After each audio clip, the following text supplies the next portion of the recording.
Class 9th में आप लोग चाहते हो कि आप लोगों का एक अच्छा परफॉर्मेंस रहे, क्लास 10th के लिए अच्छे से अभी से प्रिपेयर कर सकते हो, तो इसकी स्ट्रेटेजी आपको अभी से स्टार्ट करनी होगी। क्लास 9th से ही ये मानकर चलो कि आपकी फर्स्ट क्लास अब आई है। आप लोगों ने देखा है ना कि जब भी एक घर बनता है सबसे पहले उसकी नींव मजबूत की जाती है। क्यों की जाती है उसकी नींव? जय हिंद बच्चों, कैसे हो आप सभी? उम्मीद करता हूँ सारे बच्चे स्वस्थ है, मस्त है और तंदुरुस्त है। तो लेकर आया हूँ आप लोगों के लिए आज बहुत ही इंपॉर्टेंट सेशन, क्योंकि क्लास जो है 8th आप लोग पास आउट कर चुके हो, अब बारी है क्लास 9th की। और क्लास 9th में आप लोग चाहते हो कि आप लोगों का एक अच्छा परफॉर्मेंस रहे, तो कैसे आप अपने परफॉर्मेंस को इंक्रीज कर सकते हो, इसे क्लास 10th के लिए अच्छे से अभी से प्रिपेयर कर सकते हो, तो इसकी स्ट्रेटेजी आपको अभी से स्टार्ट करनी होगी बनाना। क्योंकि अगर आप ये सोचते हो कि नहीं मैं तो बाद में प्लान करूंगा और आराम से बनाऊंगा, तो भाई बड़ी देर हो जाएगी और फिर जो है समय निकल जाता है, फिर हम क्या करते हैं, पछताते हैं और कुछ नहीं करते। क्योंकि क्लास 8th तक आप लोगों ने जो भी पढ़ा है अभी तक, वो बिल्कुल एक तरह से हम कह सकते हैं कि बिल्कुल लो बेसिक था। अब आपकी क्लास 9th से आपकी क्लासेस स्टार्ट होना शुरू हो गई है। क्लास 9th से ही ये मानकर चलो कि आपकी फर्स्ट क्लास अब आई है। तो आप लोगों को अभी से क्या करना है, फोकस करना है। फर्स्ट स्टेप ही इस तरह से रखना है कि फाउंडेशन जो है आपका पूरा मजबूत रहे। आप लोगों ने देखा है ना कि जब भी एक घर बनता है सबसे पहले उसकी नींव मजबूत की जाती है। क्यों की जाती है उसकी नींव? कारण सिर्फ एक ही है, क्योंकि अगर नींव मजबूत नहीं करेंगे तो ऊपर जो ढांचा खड़ा किया जा रहा है वो मजबूत नहीं होगा और आंधी तूफान में वो ढांचा क्या होगा, गिर जाएगा। तो सेम चीज आप लोगों के लिए भी अभी से मैं बता देता हूं। क्लास 9th बहुत ज्यादा इंपॉर्टेंट है। अगर आप ये सोचते हो कि नहीं क्लास 9th तो जो है इजी है, कोई बोर्ड नहीं है, तो हम आराम से जो है 2-3-4 महीने बाद पढ़ना शुरू करेंगे और पास हो जाएंगे, तो सबसे बड़ी गलती आप लोग कर रहे हो, ये ध्यान में रखना।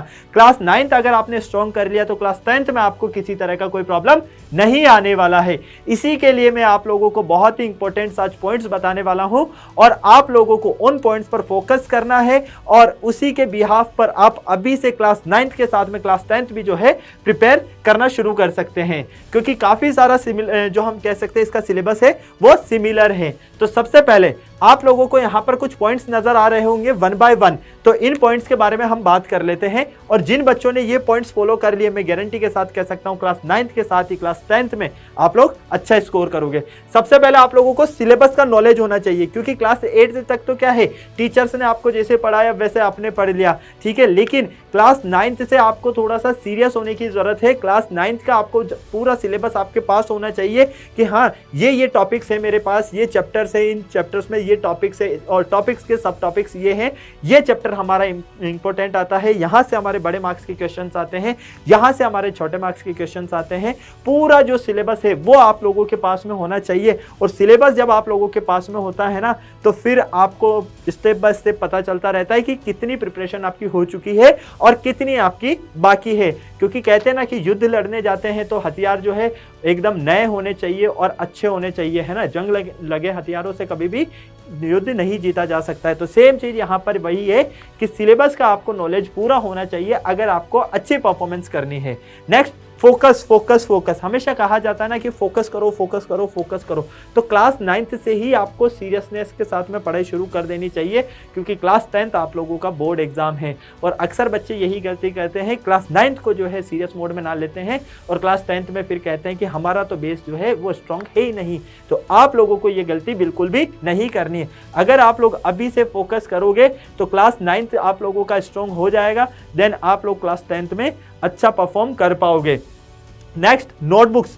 आप लोगों को हर सब्जेक्ट की अपनी अपनी एक नोटबुक बनानी है, ठीक है। और इन नोटबुक को आपको रेगुलर, कहते हैं ना कि नोटबुक में क्या करोगे, आप क्या करोगे भैया, नोट्स बनाओगे। नोट्स जैसे कि मैं आपको क्लास में पढ़ा रहा हूं, तो मैंने क्या पढ़ाया है आज, उस पूरे टॉपिक को आपने नोट डाउन किया, देन मैंने जो आपको प्रैक्टिस क्वेश्चंस कराए वो आपने किए, और उन पूरे को सीक्वेंस बाय सीक्वेंस, जब ये सारे नोट्स आप लोगों के पास में बन जाएंगे पूरे प्रॉपर, तो फिर आप जब भी इनको पढ़ोगे, जब भी आप पढ़ने बैठोगे, तो आपको पता चल जाएगा कि अच्छा इस टॉपिक के बाद में ये टॉपिक आता है, इसके बाद में ये टॉपिक आता है। इसलिए हर सब्जेक्ट की आपकी प्रॉपर एक एक नोटबुक बनी हुई होनी चाहिए। Next, priority subjects. आप लोगों को जो है हर सब्जेक्ट को प्रायोरिटी देनी है, क्योंकि आप लोगों को पता है इंग्लिश भी उतना इंपॉर्टेंट है, मैथ्स भी उतना इंपॉर्टेंट है, फिजिक्स साइंस भी उतना इंपॉर्टेंट है, तो आपका यहाँ पर हिंदी भी इतना ही इंपॉर्टेंट है, क्योंकि सारे सब्जेक्ट्स आप लोगों के लिए जो है इंपॉर्टेंट है। हर सब्जेक्ट को आपको बराबर प्रायोरिटी देनी है, लेकिन आप लोगों को मैं कह देता हूं, जैसे कि मैथ, तो आप लोगों को सबसे ज़्यादा प्रॉब्लम किस में आती है? मैथ में आती है।